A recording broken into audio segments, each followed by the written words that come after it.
For the longest time, I waited to feel confident before putting myself out there. I thought confidence was something other people's were bombed with.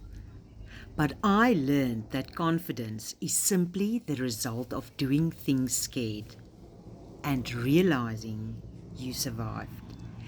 Each time I hit post, my confidence grew a little stronger, and each time I got up after a stumble, I became more sure of myself.